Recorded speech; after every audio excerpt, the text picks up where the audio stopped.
వేదికపైకి రాగలరని కోరుచున్నాం. అట్లాగే భీమ్గల్ సహకార యూనియన్ లిమిటెడ్ ముత్యాల సునీల్ కుమార్ గారు, బాల్కొండ కాంగ్రెస్ పార్టీ ఇన్ఛార్జ్ చేసినటువంటి వివిధ గ్రామాల కాంగ్రెస్ పార్టీ కార్యకర్తలు, నాయకులు, గ్రామం నుంచి రెండో గ్రామానికి వెళ్ళేటప్పుడు మొదటి గ్రామంలో కార్యకర్తలందరూ కూడా ఈ పాదయాత్రలో పాల్గొని రెండో గ్రామానికి చేరుకోవాలి. రెండో గ్రామంలో ఉన్నటువంటి కార్యకర్తలు ఈ ప్రోగ్రాం విధి వేసుకుంటారు. నాతో పాటు ఇక్కడ విచ్చేసిన డిసిసి అధ్యక్షులకి, నియోజకవర్గ బాధ్యులకి, మా అన్నకి అందరూ కూడా పేరు పేరున మరొకసారి కృతజ్ఞత ధన్యవాదాలు తెలియజేస్తున్నాను. కృషి చేస్తానని ప్రమాణం చేస్తున్నాను.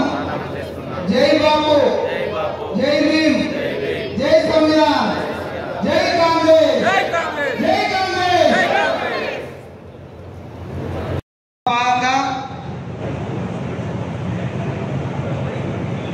గోన్గోపుల భోజగౌడ్, జిల్లా కాంగ్రెస్ జనరల్ సెక్రటరీ. పైకి రా, ఇట్రా ఇట్రా ఇట్రా. ప్రస్తుత శాసన మండలి సభ్యులు బలమూరి వెంకట గారికి, అదేవిధంగా 10 సంవత్సరాల పాటు కష్టకాలంలో కాంగ్రెస్ పార్టీ కార్యకర్తలను కంటికి రెప్పలా చూసుకున్నటువంటి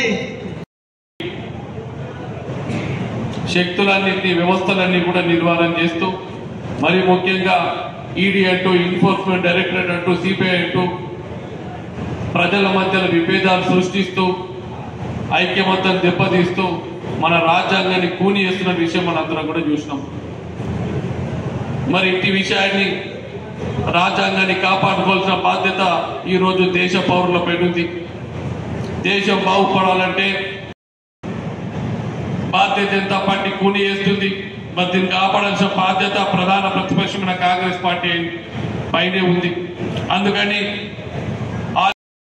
రాహుల్ గాంధీ గారు ఇమ్మీడియట్ గా ఆ రోజు తాజ్ కృష్ణలు ఉండే అనుకుంటా, ఇమ్మీడియట్ గా మనం వెంకట్ని పోయి చూసేస్తామని వెంకట్ని కలిసి పరామర్శించి, ఆ తర్వాత కాంగ్రెస్ ప్రభుత్వం అధికారంలోకి రాగానే ఎమ్మెల్సీగా నామినేట్ చేసిండు రాహుల్ గాంధీ గారు.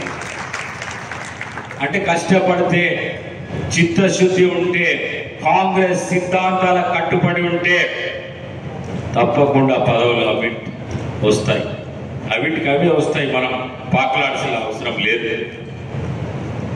ఇవాళ మీరందరూ కూడా కాంగ్రెస్ పార్టీ సిద్ధాంతాలని, కాంగ్రెస్ పార్టీ విధానాలని ప్రజల్లోకి తీసుకెళ్లాల్సిన బాధ్యత మీ పైన ఉన్నది. జై బాపు, జై భీమ్, జై సంవిధాన్. ఇది ఎందుకు తీసుకున్నామంటే, ఒక పక్కన మహాత్మా గాంధీ గారిని, ఇదే బీజేపీ భారతీయ జనతా పార్టీ మహాత్మా గాంధీ గారి దేశానికి ఏం చేయాలి అని చెప్పి మహాత్మా గాంధీ గారిని విలన్గా చూపెట్టే ప్రయత్నం చేస్తుంది. ప్రపంచమంతా మహాత్మా గాంధీ సిద్ధాంతాలతో, మహాత్మా గాంధీ విధానాలని అనుసరించి వాళ్ళు విజయాలు సాధిస్తే, ఉదాహరణకు నెల్సన్ మండేలా కావచ్చు, అమెరికాలో ఉన్న నల్ల జాతీయుల హక్కుల కోసం పోరాటం చేసిన మార్టిన్ లూథర్ కింగ్ కావచ్చు, మహాత్మా గాంధీని అనుసరించింది. ప్రపంచమంతా మహాత్మా గాంధీని అనుసరిస్తే, ఈ భారతీయ జనతా పార్టీ నాయకులు, వీళ్ళ పూర్వీకులు ఏమి చేయలేని దేశానికి ద్రోహం తప్ప ఈ రోజు కూడా స్వాతంత్ర పోరాటంలో 90% సబ్సిడీ ఇచ్చినాం. ఎస్సీ ఎస్టీలకు, మైనార్టీలకు 80% ఇచ్చినాం, బీసీలకు కూడా 80% ఇచ్చినాం. ఆటోలు కొనుక్కున్నారు, మెకానిక్ షాపులు పెట్టుకున్నారు, చిన్న చిన్న రైస్ మిల్లు పెట్టుకున్నారు. ఆ రోజు ఎన్నో పెట్టుకున్నారు కదా వాళ్ళు. వాటర్ ప్లాంట్లు పెట్టుకున్నారు. ఇవన్నీ పెట్టుకోలే. ఈ 10 ఏళ్ళు ఏమన్నా ఇచ్చిన ₹1 ఇయ్యలే.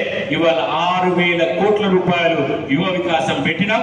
మీరందరూ అప్లై చేసుకోండి. మీ అందరికి ఇప్పించే బాధ్యత నేను తీసుకుంటా. మన పిల్లలకు అప్లై చేయండి.